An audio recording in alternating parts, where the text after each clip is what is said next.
Hello and welcome to the IGN-UK-Podcast. I am Alex, and after 2 weeks I'm back. This week I'm joined by Gav. Hello. It's your second IGN-UK-Podcast. Second, yeah. So back with a vengeance. I saw that some of the Duck Hunters dissected your performance. Yeah, I saw that. That was quite nice. I think everyone was pretty nice. There was like, I think I was at home, and I've actually got it on my phone. I thought I'll get it out, but I get it out. But the only bad bit of feedback that I got was from a guy calling himself Neville Bartos on Twitter. And I love Shout out to Neville. I was like, oh, awesome. But he tweeted me just, all right, mate. Listening to last week's IGN podcast, you say like far too much. It's a bit annoying. Tried to curb it. And I do say like quite a lot, but it's a Welsh sinister thing. It's really sinister. Pretty blunt, isn't it? Yeah. So I'm going to try and do it, but it's not going to go very well because like I say every other word, because as most Welsh people do, I think. So I've not really noticed it, but you will now. No. Exactly, unfortunately, yeah. It's going to wind you up. Yeah. Good. And also we are joined for the first time by Rory Powers. Hello. That's How's it going? Hell of a name. Yes, exactly. Do you want to explain who you are and why you're here? I am Rory. I am a video editor and currently news host here at IGN. First time on this podcast. Second time doing a podcast. Ooh. So I've you're been not here a before, virgin? guys. No, I'm not a virgin. That's good. How are you enjoying your first few weeks at IGN? It's great. Yeah. Yeah, it's really fantastic so far. He's not going to go, oh shit, No, my boss is rubbish. The boss is here. I want to know what insults he's had from the readers, basically. Okay, yeah. No, it's all. I actually got really nice feedback yesterday. I'm still at that point Not about where your it's, accent, surely. well, I'm still at that point where it's like I really care what everyone is posting in the comments and the videos man. and things. I know I need to get over this. Yeah. But yeah, I got some really nice stuff yesterday in the YouTube comments. Although there was one specific one that was fantastic. What comments? Nice. YouTube? You, I think you meant okay. YouTube. Oh, here we go, guys. Get ready for an hour of this. No, I had This one. is the IGN UK-Podcast. Okay. I had one guy who posted a comment that said, just underneath, "Whoa, dude, did you catch some gnarly waves before presenting this?" I like that guy. And I was like, yeah, it wasn't insulting enough. Just for the benefits of our listeners, Yes. are you American? Are you Irish? Look how stressed out he is when he has to answer it. Like, you should probably know this, dude. Have you seen the film the immigration Imposter? officers over my shoulder right now? I think you are the guy from the Imposter, aren't you? Like you've been living like some double life, and that's we just put you on the spot. Technically, I am American, Okay. but I lived in Northern Ireland for 16 years. Okay. So get ready for that to come out in a couple different words. And then, studied in Wales, did a bit of time in Canada as well, and now in London. There you go. Loving it. Wow. So you've been in London for, what, 3 weeks, 4 weeks, something like that? 3 weeks now. How are you finding life in the big smoke? Is that what they call it? The big I don't know. smoke. The old A couple smoke, people maybe. called it that, when I was moving over, and I don't know. It's not even smoky, really. It's very misleading. It's before the cigarette ban. Yeah. Yeah, very true. No, it's really cool. It's a bit of an adjustment, just getting used to the 9 to 5, getting used to the commute. To actually doing some work. Actually getting off my ass and doing stuff. Yeah. But a no, really, it's a really nice cool. thing happened to you on Saturday, isn't it? Like It did, yes. It was fantastic. So last weekend was my first weekend where I had nothing to do, absolutely nothing. And I was really looking forward to it, just kind of walking about, exploring the city a little bit. So one of the stores I went to is called Tokyo Toys, and they sell kind of anime video games, toys from Tokyo. And then I was buying stuff there, and I went up to the register, and while I was in line, the guy behind the desk was kind of waving a sheet of paper at people, and they were kind of just, ignoring it. And then when I got up, I was kind of wondering what he was doing, and it turned out they had a free ticket to go see the Final Fantasy Orchestra performing at the Royal Albert Hall. That's amazing. I know. Awesome. So, being in the very impulsive mood that I was in, I had nothing else to do. had nothing else to do. Yeah, I took the ticket and that night went to go see the Final Fantasy Orchestra, which was fantastic. They played songs from all the games, and it was my first time in the Royal Albert Hall as well. That is huge. Like, that place is really, really big. I'm going to see Danny Elfman do a lot of his kind of big stuff in December at some point. In the Royal Albert Hall? Yeah. I saw Spandau Ballet there the other day. Did you? Not quite as cool. Well, it was awesome. But So did you go with the guys from the shop, or did you just go on your own? Or? No, that's like another weird part of the story, is that when I went, I didn't really think anything of it. I just took my seat, and then there's these guys sitting to the right of me, and they were like, hey, And of course, like, I'm just, don't want to get heckled at the opera. That's, my biggest fear. Yeah. That's your biggest fear. Wow. It's quite a niche fear. Yeah. Don't want to get heckled by the upper class. They'll throw pennies at me and things. It turned out that they had actually, they had come up from Scotland to see it. Yeah. So they had got on an 11-hour bus journey. Oh. They got into London in the morning. It turned out one of their friends couldn't come. So they were doing the same thing I was doing, walking around the town, and they had their spare ticket, and they just gave it to the guys at Tokyo Toys. So that's that's how they got the ticket. So then, I got it from Tokyo Toys and went, and we all sat and watched Final Fantasy and became best friends. And now you're lovers. And now we're lovers. Nice. Yep. That's I have a good. necklace that's like a quarter of a heart, and we're gonna. Yeah. When the Final Fantasy Orchestra comes back, we're going to reunite. That is a very sweet tale. Yeah, I really wanted to go to that, but I was away because I went to the Zelda Orchestra a couple of times. You went to the Zelda Orchestra? Oh my god! Amazing. Yeah.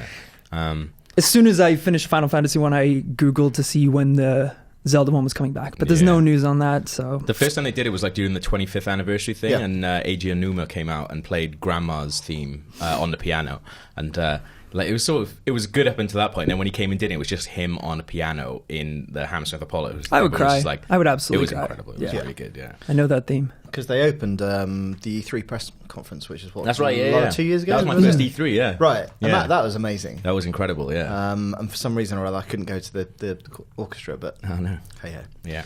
I was off last week. Yeah. I didn't do anything as sophisticated as going to the Royal Albert Hall. I just watched a lot of television. What did you watch? iPad. So I'm watching Walking Dead season 5. Okay. Watching it. I'm behind. I'm not. This is the newest series, right? Yeah. So about 4 episodes in. Yeah. No, I wait for it to finish and then I watch it all. In one big. Yeah, weekend. because I used to do that. Yeah. Because it used to air. Well, basically, the time it finishes is normally when I go to IGN-US. Yeah. So I've got enough episodes to fill a flight. Basically. Yeah. I can't wait. So I've got that on the go. I've got Gotham on the go. Is that any good? I watched the first episode of that and I thought, yep, that's enough for me. The first, I would say the first 4 episodes are all pretty shonky. Yeah. Number 5 gets a bit better, but it's not very good. I don't like it. It's not disappointing. It's not what we like. I totally understand. But I've got a train journey to fill, and that's what I'm doing it with. It was just like, I think just how heavy-handed everyone was. Like, it was just like, when, I think it was like the Riddler comes up and it's like, oh, Edward, you and your bloody riddles all the time.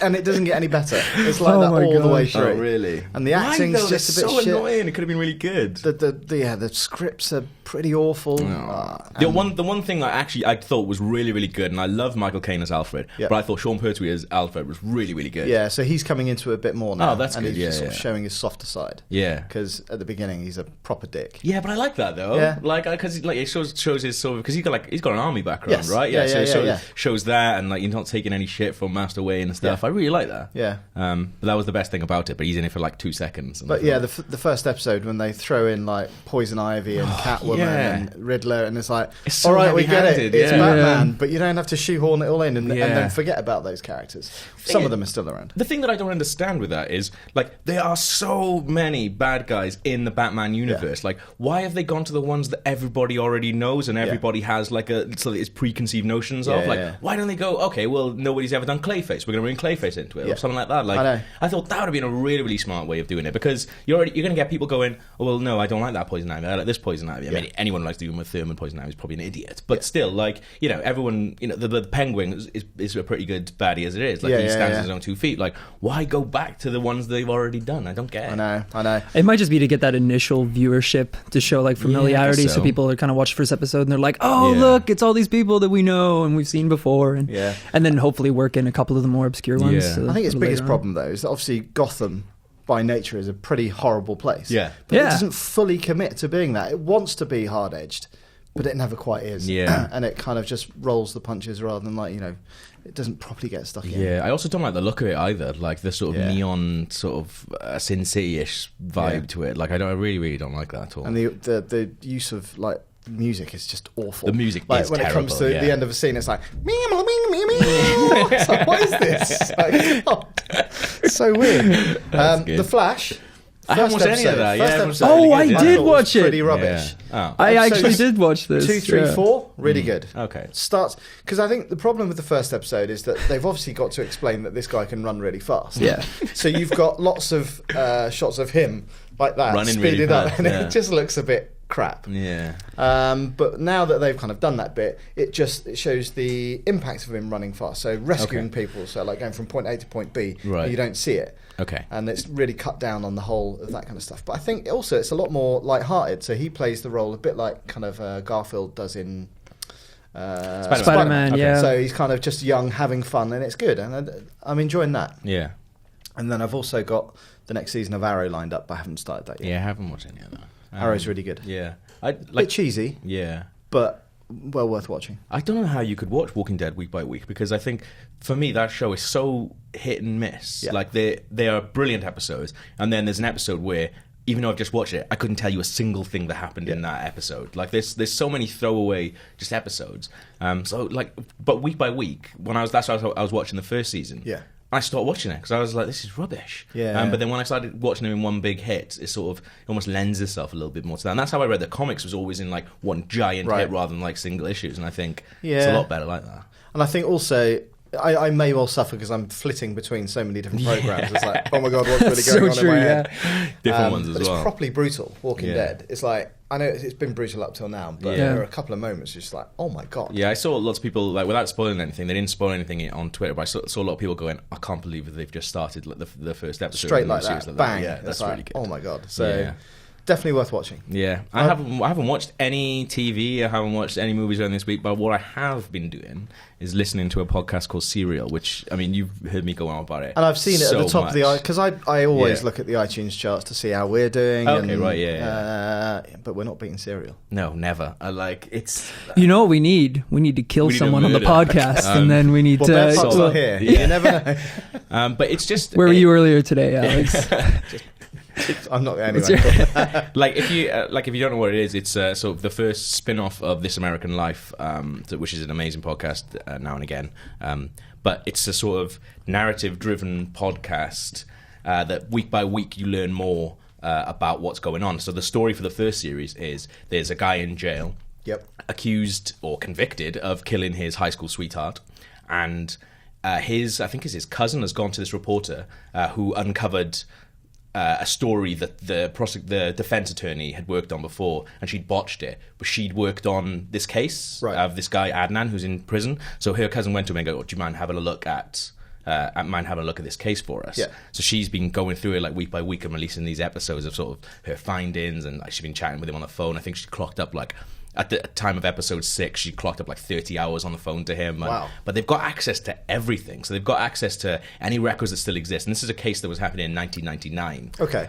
So she's going back through all case files. She's going back through all the transcripts from interviews, the transcripts from the court cases. Yeah. She's got all the audio files from the original interviews and things like that. So you get to listen to all that. Right. And it's just the most compelling piece of drama, even though it's completely real, that I've So it's had completely all year. real? Yeah, Yeah. completely real. And it's happening right now? Yeah, it's happening right now. Like, apparently, like, she's on record, Sarah Kane, the lady who's producing it, she's on record as saying she doesn't know how it's going to end yet. Wow.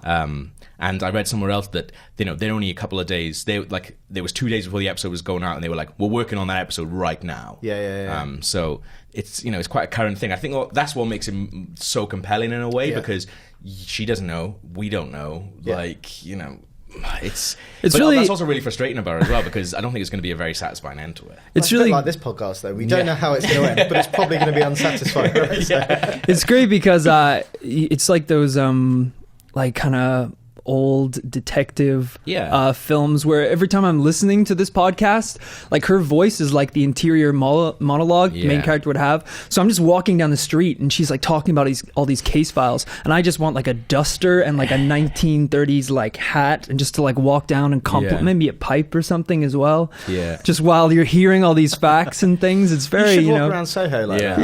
Yeah. You'd fit in perfectly. It'd be great. The thing is, I'll make it the big smoke. You really buy into her as well, because like episode 6, I won't spoil anything, but like episode 6, it's on episode 7 right now. Yeah. But episode 6 was like the case against him, and it's like she's so frustrated because she just doesn't know one way or the other, and that's exactly how you feel. Like she's so neutral. Like that's what's great about it. Yeah. But yeah, like in terms of anything that I've enjoyed, it's the thing that I've enjoyed most: games, films, TV, anything this year. About like 30 to 40 minutes per episode, you said? Yeah, the first one is the longest one. That's about an hour, I think. That introduced you to it all. But like yesterday's one, very short. It's like 30 minutes long. Okay. Yeah. I will check it out. It's really, really good. On your recommendation. Yes, you should. And on the topic of cereal, you've got news. This is news. This is news in my world. Why are you excited about How are you not excited about this? Tell the listeners. Okay, so soon London will be opening its arms to its first cereal cafe. So people are going to go to a cafe and listen to the podcast I've just been talking about. That would be good. Yeah, it'd be all right. So it's a cafe that offers apparently over 100 different types of cereal and multiple types of milk as well. So we have like almond milk, hazelnut milk, soy milk, all the milks. All the milks. It's a supermarket. But you can get it, all the different brands from, countries all over the world, because I know a lot of the American cereals are popular.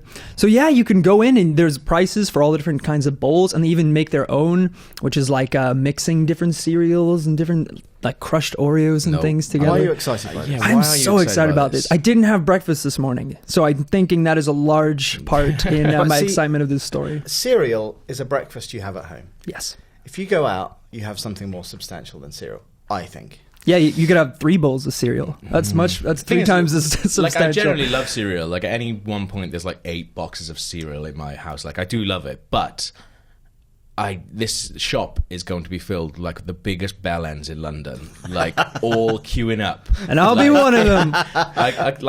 If you look at the guys, and like I'm not doing myself. If you look at the guys who are starting it, someone did text me. They go and they look like fit blonde youths, but basically, like they're just like these 2 absolutely gorgeous, like Shoreditch hipster beards, like slip back hair. Like I'm aware of both those things.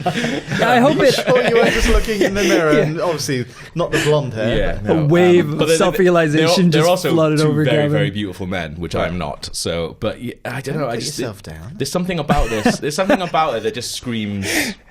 No, it is. It is. I completely agree. It is a little hipster. I can imagine it becoming like a kind of like a niche thing. Like people are going to go with their MacBooks and get foreign cereal, and like I don't really want it to be that kind of thing. But that's the thing. Like there are shops that already sell this stuff now. Like, but you can't like sit in and eat it.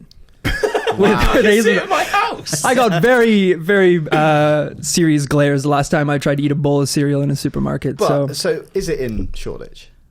I think it is. Yeah. I'm not sure. Somewhere in London. Somewhere quite nearby. I'll do an IGN review of this. I'm going to go out across London to have a bowl of cereal. Yeah. That is just ridiculous. I'd probably pay more for the thing is, it's more like an experience thing, isn't it? It's like cat cafes where you go and there's a cat there. But at least there's a cat there and you can do something with it. There's not a cat in my house. There's a load of cereal in my house. And the thing is, like, how much are they going to charge per bowl? Yeah. Like, I think it starts at maybe like $2.50 and then like $3.50. So you can buy a box of cereal. You can buy a box of cereal for £2.50. What's your favourite cereal? You're a cereal fan. What's your favourite cereal? Cheerios, I think. I'm a huge fan of Cheerios. Standard Cheerios. Yeah. What? The old when we were growing up, Honey Nut Loops. Yep. But they've changed. I had a bowl of Honey Nut Loops the other day, and they've changed the recipe, and they're all really like fluffy and horrible. They're disgusting. Right. I think they changed cinnamon grahams as well, because they used to be loaded with cinnamon. It was just like powdered sugar with like tiny bits. Yeah, but I think they've really scrapped it down. Yeah, Golden Graham's fantastic. Yeah. But yeah, Cheerios, I like sort of. I like a bowl of Special K as well. Do you? Yeah. Special K is good. You What's wouldn't think it would be cereal? Good. This is the hard hit. This is great stuff. Yeah, I like Lucky Charms. Do you? Gotta go for Lucky Charms. Well, it's amazing. It's so good. Every day, though. Oh, I can and I will. No, I'm not having at the cereal cafe. Yeah, I'll be there regular. Were you one of the ones who backed them? Because they had a very unsuccessful Kickstarter, these guys. Right. Like, depressingly bad. Yeah, they tried. I think they tried raising like 50 grand. They raised just over $1,000. That's because you can buy the cereal already. Exactly, yeah. I will go in there. Right. Should we tackle this week's news? Yes. First up, so Star Wars Episode 7 has finally got a title. Is it A Force Awakens? Or, no, it's The Force Awakens. Check that. Yeah. We don't really know much else apart from that. But it was kind of a weird announcement because they just popped it out on Twitter. Yeah. There was no kind of like song or dance. It was just like filming is wrapped on Episode 7. Oh, yeah. It's called The Force Awakens. Here's the logo. Yeah. What do you think of the logo? It's all right. It's all right. Yeah, it's nothing special. It doesn't look like a Star Wars font. It doesn't, no, yeah. I thought it looked a bit more Star Trek-y, which I wondered if it was the JJ influence. Yeah, that's the thing. I quite like how quiet they've been about everything, and it'd be quite nice to just not know that much going into it. I'd really, really like that. Yeah. Although I was one of the people who, like, I live quite close to where they were filming some of it, and I was driving around there all the time to see if I could see anything. Yeah. Yeah, I've looked at all of the kind of pictures. Yeah, but it must be. I'm finding the pictures more reassuring than giving anything. Apparently, there was a big spoiler about 2-3 weeks ago, which I don't know what it was. Is that the Adam Driver thing? I don't know. Okay, but don't tell me. Okay, I don't know what it was. Fine, It must be great for a production when you're so big that when you have a bit of news, you don't need to do a big public announcement. You can just Star Wars, one tweet, and then you know that it's just going to get blown out by absolutely everyone. That's the thing. Like, that's quite nice. There's nothing to lose from it because it's going to print money. It's Star Wars. It's gonna, it doesn't matter if it's the worst film in the world. It's still gonna print money. They're still gonna be making more of them. It's almost like, I don't know. There's no threat really. That's a very safe title as well for the film. I feel like that's very, very safe. It doesn't give anything away as well. And it's already just mentioning things people are familiar with, people like about the films. Yeah. So I'm excited for it. I love Star Wars. I think it's going to be awesome. But I kind of want a blackout now. I just want to kind of wait for the film, and I'm confident it's going to be good. Is that hard going into something like when you're the editor? It's pretty hard. Of an entertainment website. But it's like, if you look at, I don't really know that much about Interstellar. But I guess that's because the trailers didn't give away that much. You kind of know roughly what's going on up in space, but I don't really know the whole shtick about it. I don't know anything, no. Oh. That's good because we're talking about it later on. That's awesome. This week. That's awesome. Look forward to that. Last night as well. So we had Toy Story 4 was announced. Yes, which is coming in 2017. What do you feel about that? So John Lasseter's directing it. Yes, he is. Which is good. Yeah. But it kind of felt that Toy Story 3 was the natural conclusion. It wrapped everything up perfectly. I don't see what. I mean, aside from just more films, I don't see a reason to. Yeah, exactly. The only thing is, I guess they've got now. This is the first movie that they released where they've had Marvel and Star Wars, right? So could have loads of Marvel and Star Wars toys in Toy Story. That's weird. That's what I loved about the Lego Movie, actually. Yeah, because obviously you had Batman and Superman and stuff like that. It wasn't just kind of lifeless Lego. It was everything brought to life. That'd be awesome if they did that, though. Yeah. Although that's essentially what Disney Infinity is. Just make a Disney Infinity film. Yeah, but hopefully this film will be a bit better than Disney Infinity. I quite like Disney Infinity. Well, apparently the first one was good, the second one not so. The second one's got Marvel stuff in it. Have you played it? Yeah. Okay. It's all right. Krupa didn't like it. Yeah, it's not full. He's my my barometer. Okay, right, on Disney Infinity stuff. Yes. Yeah. That's a good call. It was just, I think the problem is that the original one had ambition and scope, whereas the second one is probably a little bit like, we can't do this every single game. We need to kind of dial it back a bit. Okay, yeah. Which, considering it was on the next-gen platforms, it looked pretty shonky, I thought. Yeah, it doesn't look like next-gen. Some of the kind of the cutscenes, he showed me the end sequence. Yeah. And it just looks unfinished. Oh, no. Didn't look rendered. That's not good. That's really strange.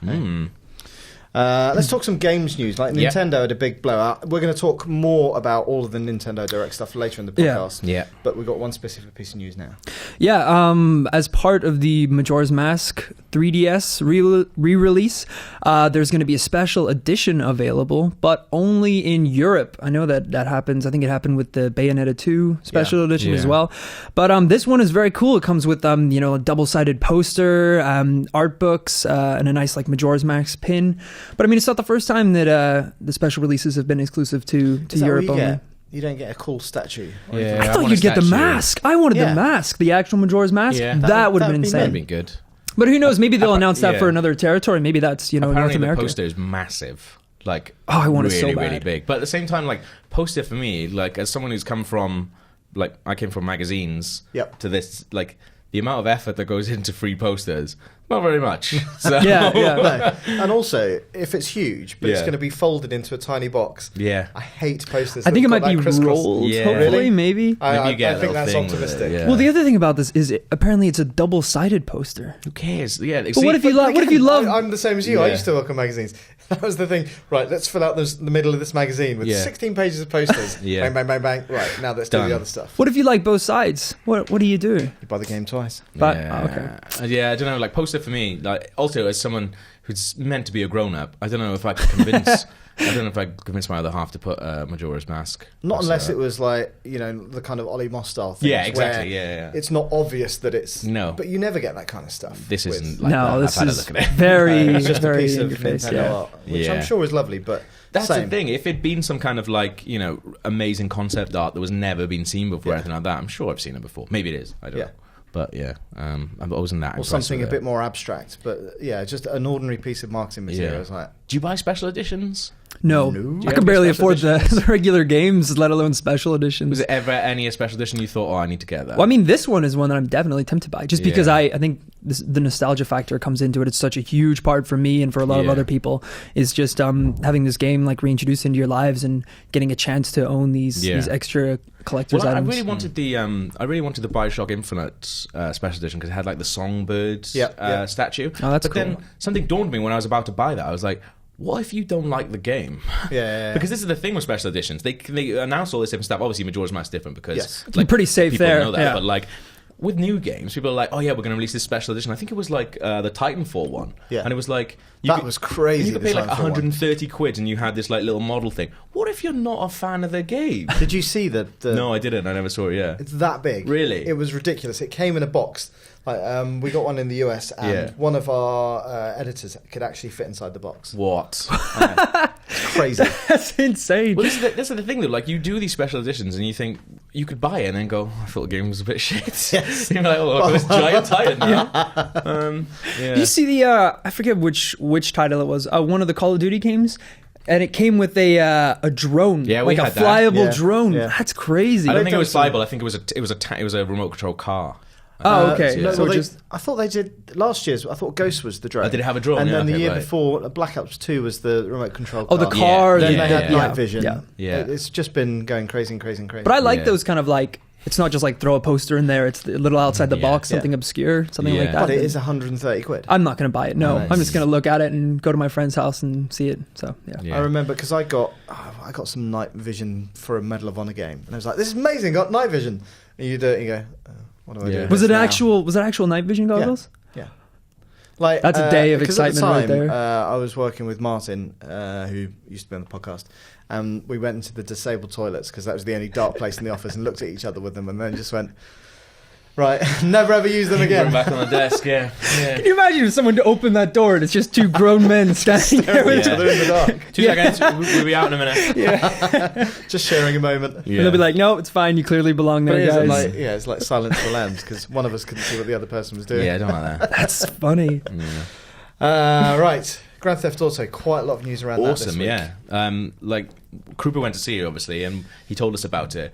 And yes, so we're kind of paraphrasing what he said. Yeah, but he told us about it. But when, if you say GTA but in first person, you think, oh, it's going to be like a shonky little mod that someone's made in their bedroom or something like that. But apparently not, and apparently it plays really, really well. Yeah, and looking at the kind of like 4-minute trailer? It was a long trailer that came out this week.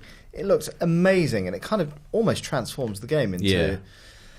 Well, not something completely different, but it feels like a different experience, and it's made me. Like I was kind of thinking, I might pick it up, I might play it again, but I'm definitely going to do it. Well, that's the thing. I think that the problem, like everything's getting everything that's sort of right at the end of last gen is getting like nice re-releases. Yeah. But like I've got The Last of Us for my PS4. Probably never going to play that because I think I've already played it all the way through. Like the DLC is probably going to make... I've never played the DLC, so maybe that'll make me do it. The DLC is really good. Whereas this is a completely new experience, and I think that's the way to do it if you're going to do a re-release because, you might know all the story, you haven't seen it from this point of view. Yeah, and also, like, the graphics comparison stuff, I don't know if you saw that. I did, yeah. Man, it's crazy. It looks amazing. Yeah. And, I thought it looked pretty good on last gen. Yeah. So, one of my favourite things was just getting a helicopter and just flying across San Andreas. Yeah. That's what I will be doing. The thing that I'm not very good at, like flying in third person in GTA, so that like the fact that they've redesigned it so you can fly all in like first person, I think I might be a little bit better. I think I love all like the dashboard. Every single car's got its own little dashboard and stuff as well. Yeah, the attention to detail is just fantastic. I was talking to Dan about it, and a lot of the times when I was playing some of the older Grand Theft Autos, how you could change the camera mode, and one of them was like from the perspective of the front of the car. Right. Yeah. So it's like I used to drive a lot like that anyway in the game, which is kind of like that first person. So it's really interesting to see them kind of like put the whole narrative, you know, through that same perspective. And I actually never played through the full campaign of the game, so it'd be interesting. You know, I can get a first person take on playing through it. It'll be really hard to like go back through and do it though, because you have to like change all the like animations for like trigger stuff and stuff like that. That's what most of the time has been spent, is adding all the animations. He was saying that. Like, you know, when you kind of have all the cops on top of you, but there was a bit where, because you can't see the helicopters now because they're above you, so you're focusing on the ground, so you can hear them, you can hear the bullets pinging around you. You look down at your arms, you've got like bullets and blood coming out. That's cool. And then you kind of jack open the car, you can see yourself hot wiring it, all this kind of stuff. It was not like a quick job at all. The attention to detail is just fantastic. Like, if you're third person and you're shooting, you can't see your finger. Like shooting the thing, you just assume that he's pressing the trigger because there's bullets coming out. But like if you're first person, they're gonna have to make loads of these basically. Loads of these. That's gonna take them ages. Just fingers all the time on different guns.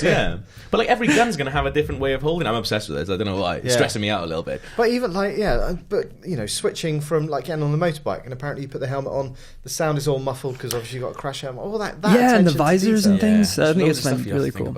The one thing you've got to say about Rockstar is that they do put the effort in. It's not just like, let's chuck this out. Because they could have chucked this out, pretty much almost for launch, like last, when the console came out. But I guess, you wait for the install base and all that. So. Yeah, I guess, that's the thing. They could have just made the graphics a little bit nicer and whacked it out. But no, it looks like they've put some effort into it, and, with good reason, because now people will definitely play it again. See, I didn't play online much at all. And obviously, they've had the benefit of a year of figuring out. Oh dear, that's really embarrassing.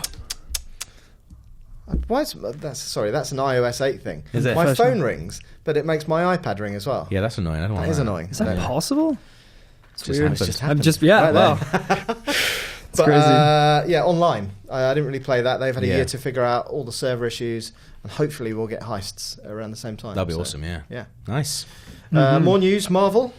Yes, Marvel has revealed an Attack on Titan crossover. I don't know if you guys are familiar at all with Attack on Titan. Nope. No? It is a extremely popular anime that's kind of come out in the last year. I mean, just like incredibly popular. It completely took the world by storm.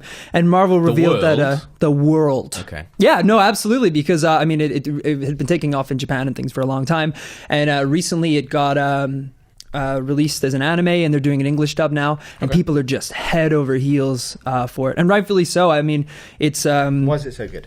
It is literally, if you give it a chance, it is, the only way I can describe it is like the Game of Thrones of anime. Right. Like it just, when you think of like an anime, you have all these connotations in your head of like flashbacks and all these like, you killed my father and I'm out for vengeance, and it just completely like disregards all of it, and it's just this fantastic. It's quite short as well. The first season of the anime, I think, is only 12 episodes or something like that. Right. But it's very much like Game of Thrones. Like, you're so into it and you don't know who's going to die at any given moment. It's just constant action. And Marvel recently revealed that the villains in the show, if you can call them that, these Titans, they're these giant kind of monsters that roam the earth eating humans. They are going to cross over into the Marvel universe and I guess be put up against some of the, the Marvel characters, which is really interesting. I mean, you don't see this a lot, is this kind of crossover between Japanese animation and the stuff that Marvel does. So, I mean, it's really interesting to see how it's going to pay off, or will it pay off at all? Because it is kind of iffy territory. You don't know how well these worlds are gonna cross over. Okay. Marvel really are taking over the world with Disney as well. Yeah. It's getting a bit crazy. I'm a little bit scared. I'm a little bit scared of it. It is insane. But yes, if you guys ever get the chance, I definitely recommend checking out. Guaranteed by episode 3, you're pretty much hooked. Okay. I'll check it out. I've got the biggest news this week. Really? Yeah. I didn't know it was a competition. Printing. 3D printing is a thing. Yeah. 3D food printing is now a thing. Can it print cereal? It's not really news. Yeah. But I saw it this morning. I thought it was kind of interesting. What does it do? It's called the Foodini. Like it? I mean, love it. And according to our news story, it can print anything from chicken nuggets to pizza to salads. Why would you print a salad? I don't know.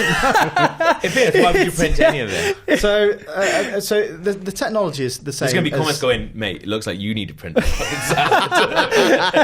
salad. So I'll say that now so you're not saying. So the technology is roughly the same as normal 3D printing.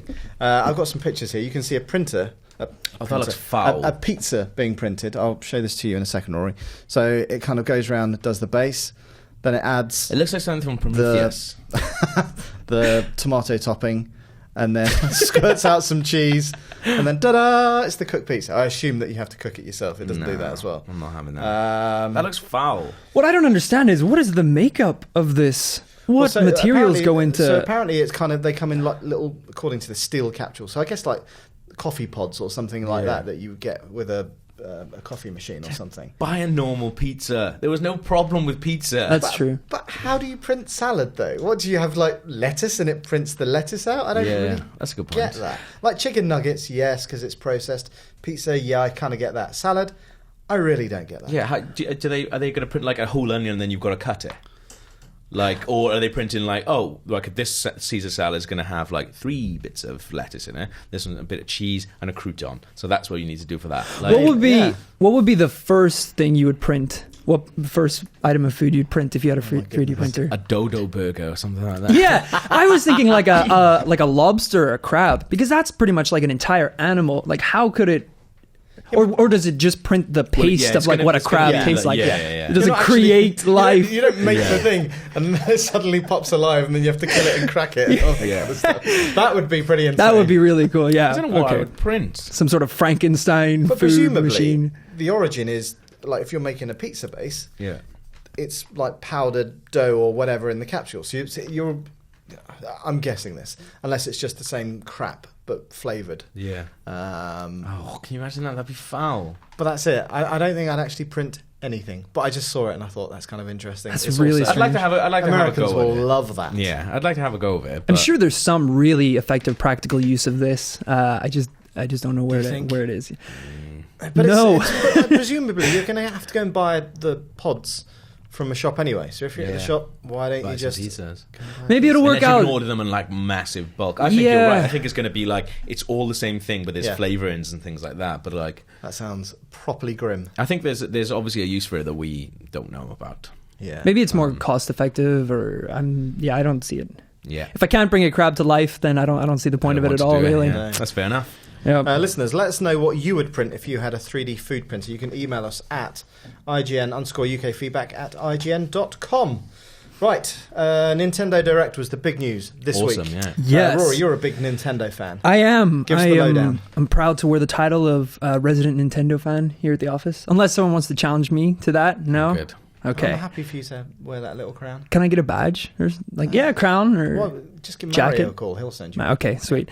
So first off, obviously, was Majora's Mask, the 3D remake, which is coming to 3DS. That's awesome. That's been coming for a while, I think. It is awesome. I think everyone's been expecting it.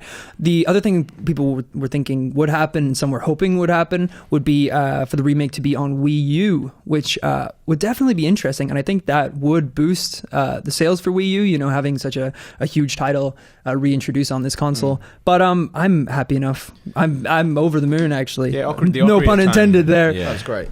That was really good. It was really, really Majora's great. Mask is my favourite Zelda game, so I was pretty happy with this. I've only ever played it through once. Yeah. And I remember it being a bit creepy, and B, hard as nails. It's really, really hard, and it is super creepy. Yeah. Like, it's like almost like chillingly like scary in some bits, because they just have these things going on that you don't really know what's going on all the time. I sort of still don't. There's so many stories, like because it's all set in 3 days, and there's so many stories. I guess it's kind of similar to Dead Rising, where you have these like a set time, and there's events that are going to take place at these days, and you can replay through these 3 days and experience all these different stories. I did some charity video game marathons, so as a result, I have played through this game at least 7 or 8 times, like so many times. But one of the things they announced with the game, which made me a little bit skeptical, was saying that they want to retain the creepiness of the game, but also make it available to all ages. Yeah. And I think people are really worried that is going to be tuning down some of the creepiness and the weirdness that really made that. But is that more like the kind of the hint stones or whatever they were called in Ocarina? Definitely, yeah. I don't think they can actually change any of the story, any of the actual things. Yeah, without, I mean, people would be very upset. Properly hard. Yeah. Like, you know, you'd get to a point it was like, I have no idea what I'm doing. Yeah. And a few of the guys in the office who hadn't played it first time round just found it too difficult, even with the hint stones. Really? Like Sad Dan.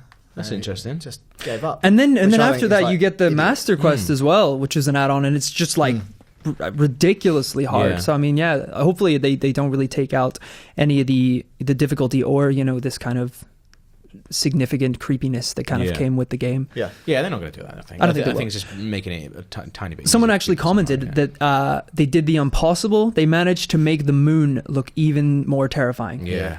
Because before he's just this like horrible smile, and then I feel like now they've literally just cranked him back that extra couple inches, and he just looks terrifying now.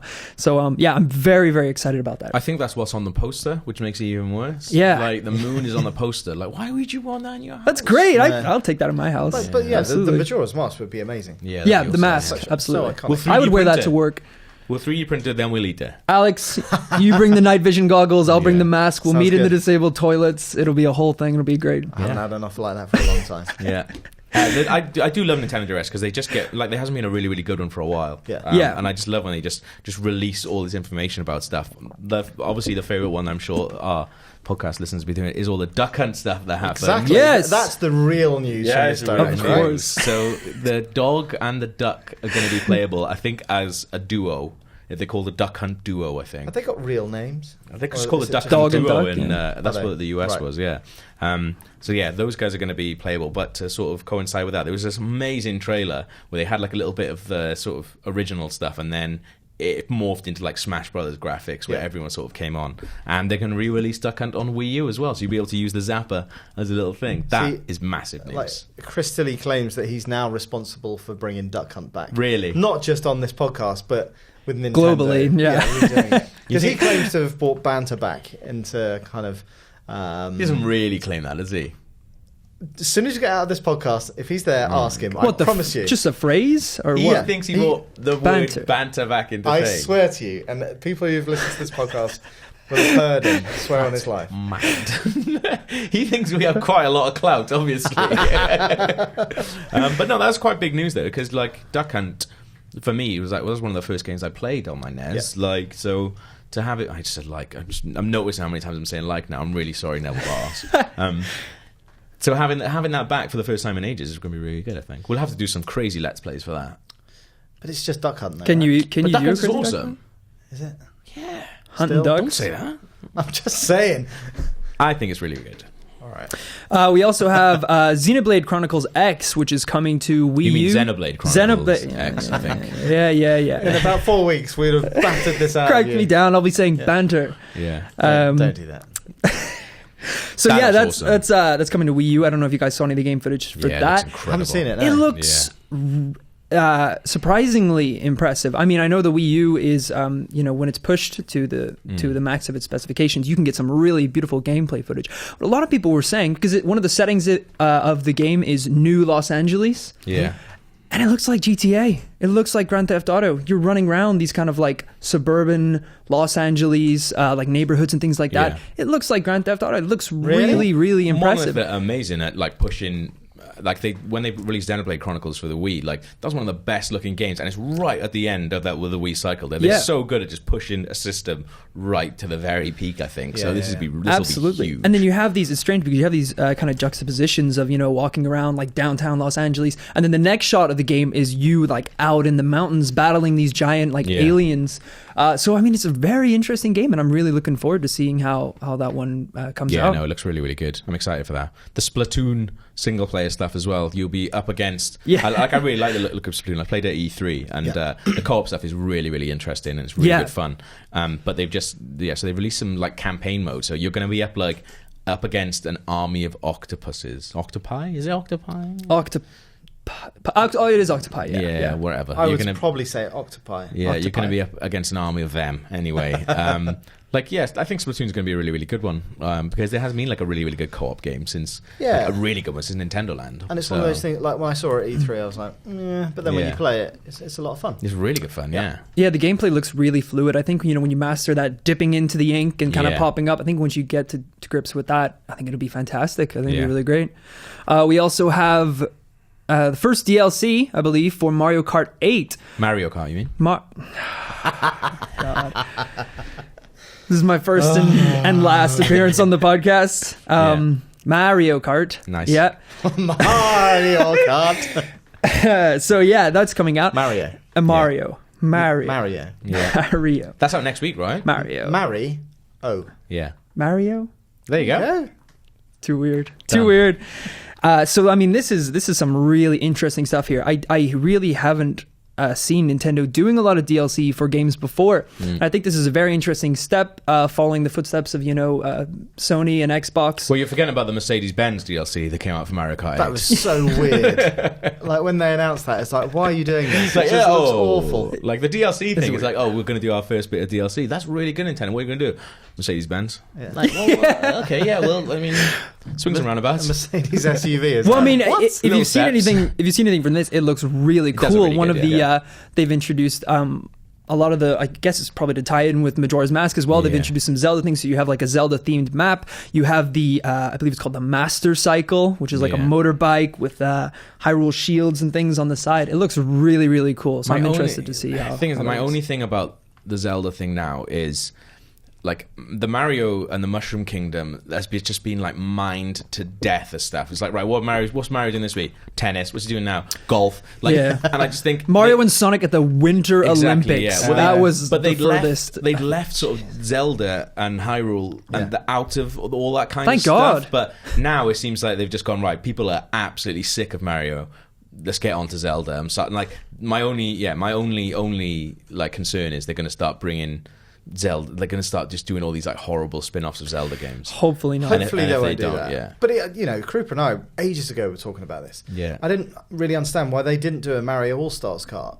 Why it wasn't all of their characters, like, all of that lot. Why not? It makes complete sense in my eyes. It does, like a Smash Brothers kart game. Yeah, it doesn't make any sense, does it? The old kind of Donkey Kong stuff that had all the different kind of characters in and all that kind of stuff. Well, maybe this is what the DLC is doing. Maybe it's just the first of a series of DLCs where it's introducing gradually characters from other franchises. No, that's quite cool. I don't mind that so much. But the thing is with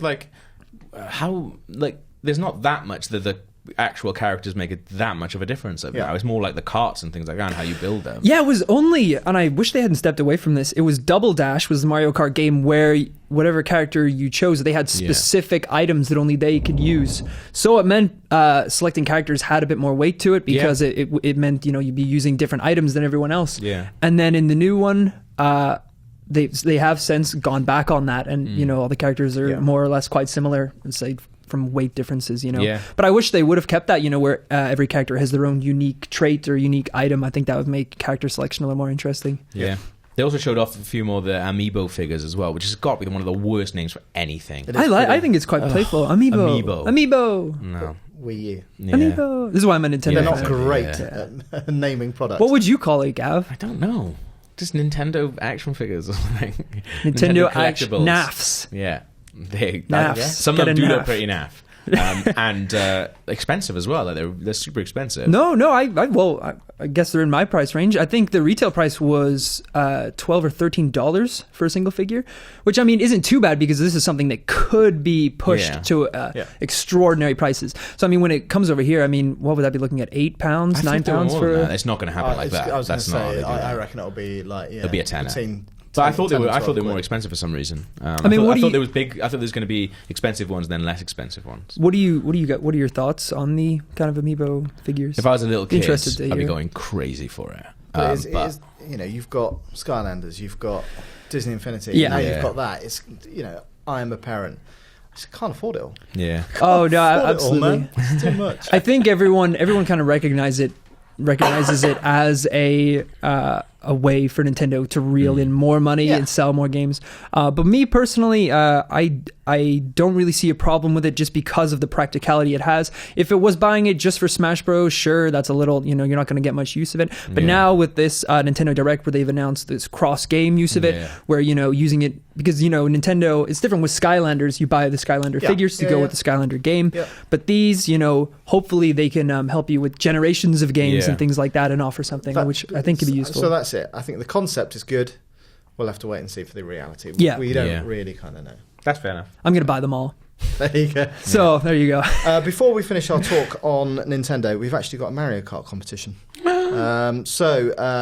themed around the DLC that we were just talking about. Not the Mercedes-Benz one. Not the Mercedes. They can win a Mercedes-Benz. Yeah.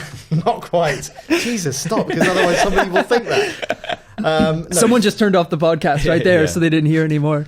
We are not giving away a Mercedes-Benz. What we are giving away is a copy of Mario Kart 8, the Mega Bundle. That's the main prize. You get a Luigi hat, a Mario hat, plus a £10 eShop voucher. 4 runners-up, a Luigi hat, a Mario hat, a £10 eShop voucher. Nice. And 20 runners' hats. Well, it is. You get one of both hats if you're 20 runners-ups. All you've got to do is tell us which character from the Nintendo universe you'd like to see in Mario Kart, or not in it doesn't really have to be in the Nintendo universe. I don't really mind.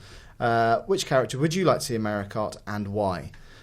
We will pick the best one. It needs to be in by next Wednesday, which is, oh my goodness, about 5 days' time. Yeah. About the 13th, I think, round about then. What about Duck and Dog from Duck Hunt in Mario Kart? You can't enter the competition. I can't enter. You're an employee. I want a hat, though, so... You can email your entry to IGN_UK-feedback@IGN.com. We will pick the winners and announce them next week. Nice. Let's go on to reader feedback, and I think I've got the first piece. So I've got email from Rob Maunder from Southampton, who says, is it just me, or were Metroid Prime 3 and Resident Evil 4 on Wii made even better by their fantastic motion aiming controls? Any thoughts about why we've barely seen these controls used again in the 7 years since? I think they'd work well with the PS4 camera, the Kinect, and the Wii U. Yeah, I think Resident Evil 4 was probably my favourite game. It was my favourite game on GameCube. Yep. And when it came out on Wii, I love that game. When it came out on Wii, I think that's the definitive version of that. I don't think any game on Wii has worked as well until they brought out the Wii Motion Plus and Skyward Sword. But like Resident Evil 4 with the Wiimote is just incredible. But the problem is certainly in the early days of the Wii, FPSs, love the idea of it, but the reality was it just wasn't accurate enough. Yeah.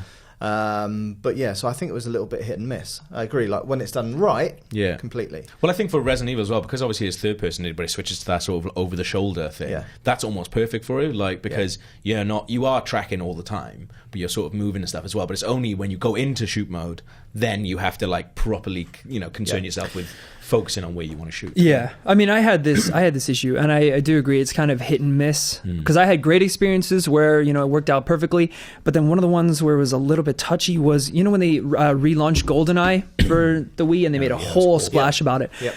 And it just the controls weren't there. I found myself, you'd be in the middle of a fight scene and you have to pause it and recalibrate the remote and things like that just really took you out of the game. But hopefully, you knew there was something going on with that game when they announced they were releasing a special edition Pro controller with it. It's like, well, if you have to release like a normal controller for a game where you've got motion controls, you're up the shitter somehow. Absolutely. It's not good. Next piece of feedback. I've got one from Danny Spiteri, who says, Duck Hunt, continue the theme of video game reviews. I thought I would throw in my opinion. I get the most valuable information by exploring what the reviewer has to say outside of the constraints of a review. One of the aspects of IGN that I really appreciate is there are so many opportunities to hear more in-depth opinions through podcasts, editorials, and video conversations. I feel these offer the reviewer a chance. Is this just, have you printed this out just because it's just saying how good IGN is? Yeah. Awesome. I feel these offer the reviewer a chance to express their view of a game in a less formal and critical approach. I've often heard a reviewer give the game a mediocre score, but express that they still love the game despite its flaws, which is something that doesn't always come across in a review. He also says, P.S. I hope he actually applied for our jobs. He says in his PS. I'm sorry, Danny. It's probably like salt in the wound me reading out. Yeah, but, yeah. You monster. I generally think that because I think a lot of websites have sort of moved away from we're going to cover it so much out to release, and then they forget then about the game, and all the interesting stuff for the game happens after it's in people's hands. I think that's why YouTube stars are YouTube stars, because they got a game and they're playing it to death. At the point of the conversation where everybody else is just joining. I completely agree with that. Yeah. Like we did a thing. About a year ago, called You and IGN. Yeah. And it was around GTA, but we're looking at bringing it back for next-gen GTA. Yeah. But it's just doing crazy stuff in the world of Los Santos. Yeah. And Krupa managed to land a jumbo jet on Mount Chiliad. I remember you said that, yeah. He did it live. That's amazing. It wasn't made up at all. Yeah. So, yeah, I just think, the more we can do of that kind of stuff, playing the games along with the people who listen to this podcast. Yeah. Absolutely, yeah. Because there is a high demand for that stuff as well. If you see the statistics and things for Let's Plays and similar channels on YouTube, there's just such a demand for, people don't want to just know the numbers, the reviews of the score of the game. They want to see like people actually experiencing it and the fun things you can get up to inside the world. I can't remember the last time I read a video games review. Like, I never read video games reviews. Never. No, I watch videos about them, and then I'll go get the game, play myself, and then see other cool stuff that people are doing. Yeah. I don't bother them reading it. Great. Do stick yeah, but definitely IGN. But no, but that's the thing about IGN is like if you want to read, you can. But then if you want to watch the video, you can also do that. If you want to do both, also do both. But yeah, please watch the video though, because that's what we're doing. What's yours? Readings for nerds. So mine is, I just finished watching Psycho for the very first time, and I think it's one of the best films I've ever seen. I was so lucky to have had absolutely none of it spoiled for me beforehand. That's awesome. It was chilling. I'm certainly not a horror fan, but I loved it all the same. What movies should I watch next that are similar to Psycho? Oh, that's a good question. That is Daniel Tribe. I can't believe he managed to go through all of it without having it spoiled. That's amazing. Yeah. Like, even like just all the parodies and stuff that have ever been of it. Like, well, that's what I was saying to Alex. Even the whole like shower scene, you pretty much know something's going to go down as soon as someone's getting in the shower. Exactly. I guess, like if you don't know that parody is about that specific film, then you just think, oh, that's just something else. There have been times where I've seen like a joke in Family Guy, and then when I see it in the film, I'm like, oh, that film's referencing Family Guy. Okay. It's completely because I haven't even seen the film first. Yeah. So yeah, it's just funny how those kind of things work out. But I mean, that is a big film too. And it's an old film as well to be around for so long and not have it spoiled for you in any way. I saw Scary Movie before I saw The Usual Suspects. Which I was also young and stupid. I don't know why it happened in that order. Movie. So like right at the end of Scary Movie, there's sort of the reveal that this guy, this guy is and a different guy. And you watch this like really intricate sort of amazing shot of him, and I was like, oh, that's really good. Then when I watched Usual Suspects, I was like, why do I know that? Oh yeah, I know. That's right, because it was parodied in Scary Movie. I watched a Leslie Nielsen film called Wrongfully Accused before I saw The Fugitive. And I mean, it is just a complete parody, like from start to finish of The Fugitive. And then I saw The Fugitive, and I was just like cracking up the whole film because it was just referencing like all these scenes that were so hilarious. Well, what films? Like, I mean, see, I don't watch horror films. I don't. Not like in the same films. sort of. Not in the same.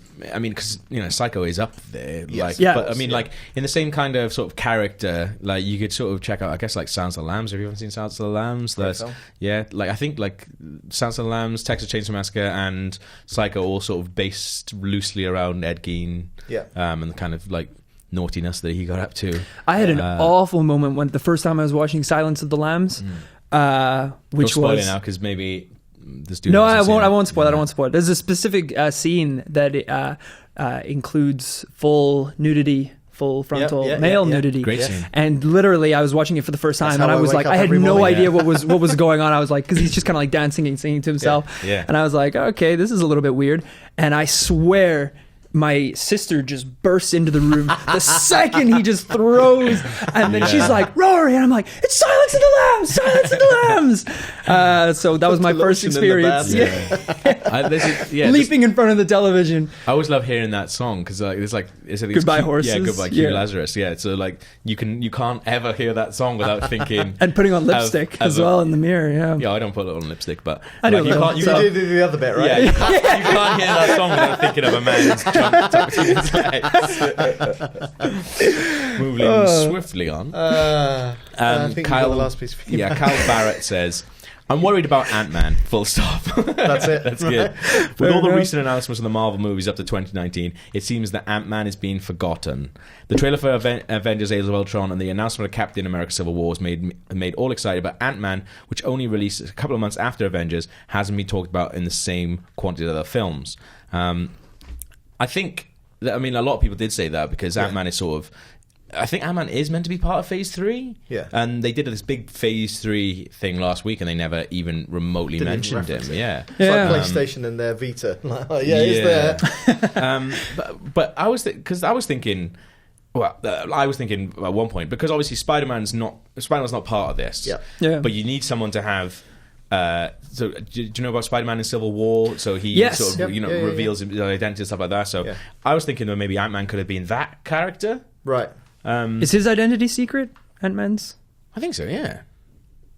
I'm not sure. I don't know a lot about Ant-Man. Yeah, but then a lot of people have said that it's going to be Black Panther that he's going to take on that role. Right. And others said that they'll just change the motive for the Civil War and have it, not about secret identities, have it about some other kind of... I like no, I do as well, because there's such significance as well. When Spider-Man takes off his mask, that is a huge turning point. So it'd be nice if they kind of find a way to still retain that. It's like that. That's why the way that I'm approaching it is that they haven't mentioned Ant-Man because they sort of want us to forget about it because he's going to be quite a pivotal role. Yeah. But obviously, this guy, Kyle's a little bit worried that he has been, the production's been quite publicly plagued. Yes.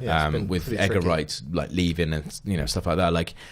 So maybe I don't know. Maybe it is in actual trouble. And I hope not. Yeah, I really hope not, because it could be amazing. We've covered it a lot on this podcast, but that also because we're big fans of Edgar Wright. Yeah, that's the thing, isn't it? He almost seems perfect. His footage that he showed, I was like, he just nailed it. And fight sequences, I think he's an incredible director for those. Oh my god, Scott Pilgrim. Yeah, Scott Pilgrim. My goodness. I think the stuff that he learned. Scott Pilgrim was okay. I thought it was a good film, but the fight sequences are really, really good. Yeah. And you can see how polished he is at directing fights when he got to The World's End. Yeah. Because the fight sequences of that are just incredible. Yeah. And I just thought I was really looking forward to seeing sort of more than that on the next level, within a superhero movie. Yeah. Well, especially myself as a huge fan of just visual effects and that kind of side of the world. When I was watching Scott Pilgrim, I found myself watching a fight scene and then going back and just pausing it at every cut and just seeing how the shots were compiled, because there's a lot of things he does to kind of play up the force, where he'll bend the dimensions of the screen and things to really give the magnitude of punches and things like that.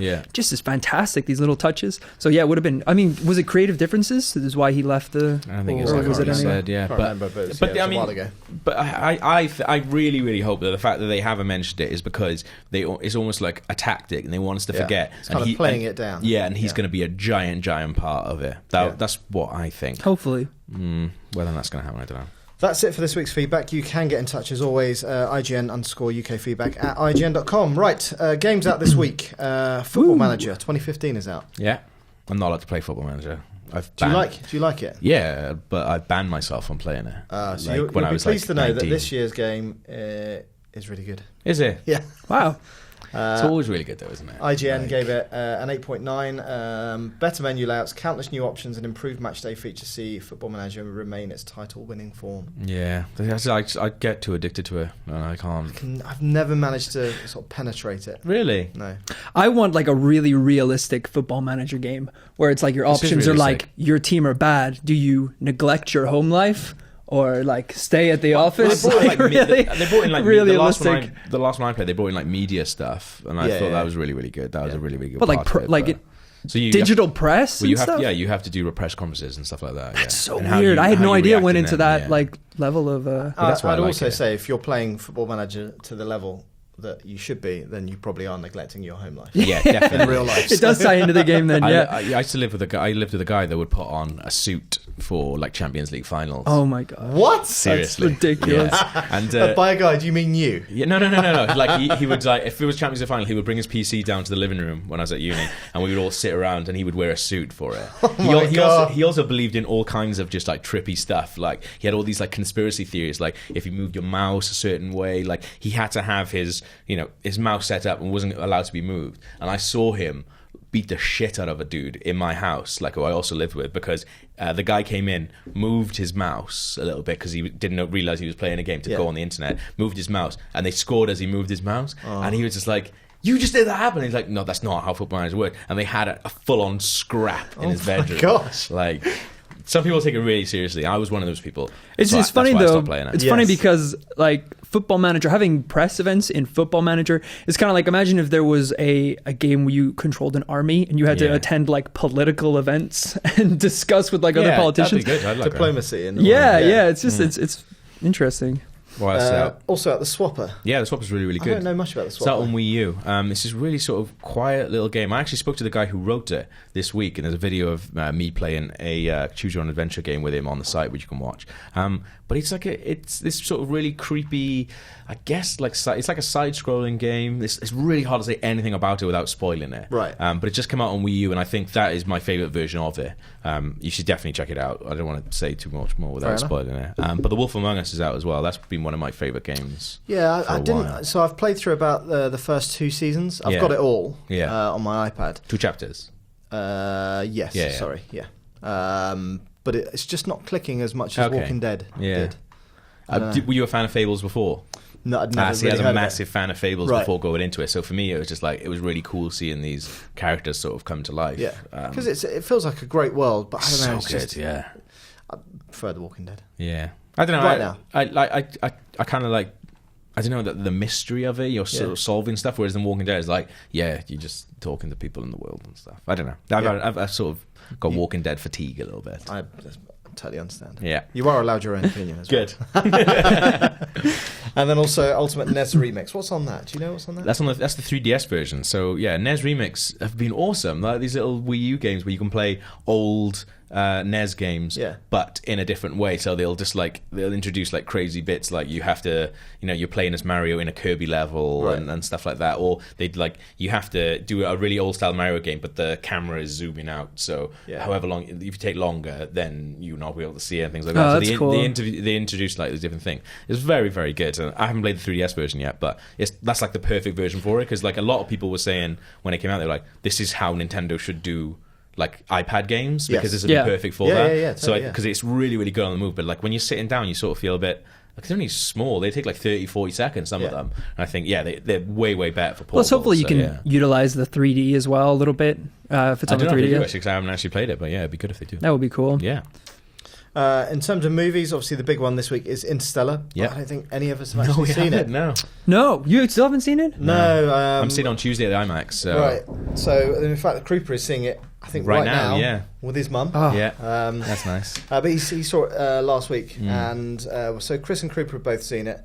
Both loved it, but I know that a lot of our US guys were a little bit unsure. Like even Jim, who's our movie editor in the US, said it's his least favourite Nolan film. So really? I think it's splitting audiences. Yeah, that's the thing. I have to admit, like, I'm a huge Nolan fan, but I'm not bothered. Like, I've bought tickets. I've got to go see in the IMAX. Yeah, maybe that definitely is good to have expectation, because it felt like it was starting to get a little bit crazy. Yeah, well, like with Dark Knight Rises, I think we were at the same, like, the very first screening at the IMAX. Because I was talking to Cooper about it the other day, and like I sat there and I thought I was going to have to go outside before it started, because my heart was just pumping so fast, and I was so just not prepared for it to be anything else other than the best movie experience ever. And Dark Knight Rises was all right. It was all right. Like, that's the thing, and I think I'm really glad I don't have that going into Interstellar, where I'm thinking like, this is going to blow me away. Yeah. So I'm very prepared for it to absolutely love it. I think. I find it a little strange, like, because I'm the exact same with this film. I don't know why I don't have a really high expectation. Maybe it's just the information they're giving off in the trailers. Yeah. Because I know enough about the plot of the film, but there's nothing about that immediate plot. I'm sure there's conflicts within it, but there's nothing where I'm just like, wow, that sounds insane. Well, I guess like, I don't know, his one-off films are always, I don't know, like a bit like The Prestige. I love. Oh man, it's one of my favorite films of all time. Inception is just really, really good fun. Yeah. Whereas this doesn't seem like that. It doesn't seem that intriguing to me. I don't know why. Well, I like space. I like the space exploration and that kind of territory. So Krupa was saying it's like quite an emotionally charged film, right? And he was certainly saying, like, me as a parent, like he was blubbing at a couple of moments. Seriously? Well, there's a lot of crying in the trailer. Yeah. 3 hours long as well. I hope it can hold up. It cost 20 quid at the IMAX, so ticket. 17 quid I think it was. Yeah. So it can be as long as it wants for that, because see, that's the thing. I need to see it at the IMAX, and it's booked out. Are IMAX tickets always that much more expensive? Or? Yeah, I think so. But I mean, I've seen it at the Leicester Square IMAX, not the BFI IMAX. Right, okay. Which is still an amazing screen. I saw Guardians there, and it's brilliant. Oh, that would be a great film for IMAX. Yeah, but yeah, cool. That's really good. I thought Dark Knight Rises, some of the scenes when he's like being chased on IMAX were like, oh my God, this is amazing. Yeah. But that's the thing with the one in Waterloo, you have to sit right at the back. Yeah, exactly. I've seen a couple of films where I've been quite near the front. And it's just like, oh my God. I saw Days of Future Past right at the front. Oh my God, it was such a mistake. Yeah, exactly. You just end up like cranking your neck, but also feeling slightly sick. But sometimes you can't even see what's going on. It's just like because you have to like look what's going on this side. I do sit at the front of the cinemas like quite a lot. Yeah. Oh God, I can't do that. But like normal screen cinemas. But yeah, the IMAX. I was just like, even I have to, and I have the argument all the time with people why I like sitting at the front because you can just let the film sort of just properly wash over you. But if I can't defend being at the front of the IMAX. If there's any point where you have to look to different parts of the screen, it's failing in my, because otherwise you're going to miss stuff. I was very late to the screening and I had to watch Casino Royale in literally the front row of the theater. And I had no idea what was going on for so much of the film because it's that really fast cutting, shaky camera during a lot of the fight scenes. So as soon as a fight scene started, I wouldn't know who had won until it was over, literally, because I'd be like, oh, he's still standing, so I assume he won the fight. You can pretty much presume that James Bond is going to be the one standing. Yes, he always was as well. Spoiler alert after there. The poker game. But one of the films on here is probably one of my films of the year, The Skeleton Twins, which is Bill Hader, Kristen Wiig film. And I absolutely loved it. I love those two anyway, and I think together they're obviously like really, really good friends in real life, and their chemistry on screen is always amazing. Like they were my favorite things in like Adventureland. They were really, really good in that because, and similar to the Skeleton Twins, that they play sort of quite. Because they can both go crazy, and they do play crazy characters now and again. But the Skeleton Twins, they sort of dial it down a bit, and like they play brother and sister, and you sort of believe that they're brother and sister because they've obviously got this amazing chemistry together. But at the same time, they're not like going. Well, there's a bit where he dresses up as a woman at one point, but still, ignore that. Most of the time, it's a really, really dialed back performance. And Luke Wilson's in it as well. When was the last time we saw Luke Wilson in anything? It's been a while. Yeah, so that's really, really good. I absolutely loved it as well. So that would be your pick for this week? Oh, definitely, yeah. I still want to see Interstellar, but it has to be IMAX. Yeah. And the problem is, outside London, there ain't many IMAXs. Yeah, no. What about Nightcrawler? I think we talked about that last week. Oh, did we talk about that last week? Actually, sorry. So I wasn't invited to the podcast party. Well, I'm excited about that, and I might go see that because I can't afford. Well, you go and see last week's film. We'll go and see this week's film. Yeah. I'll be the week behind guy. You did. That'll be my role in the office. That's it for this week's podcast. Awesome. Thank you, Gav. Thank you, Rory. Thanks for having me. We will be back same time next week, but until then, adios. Bye.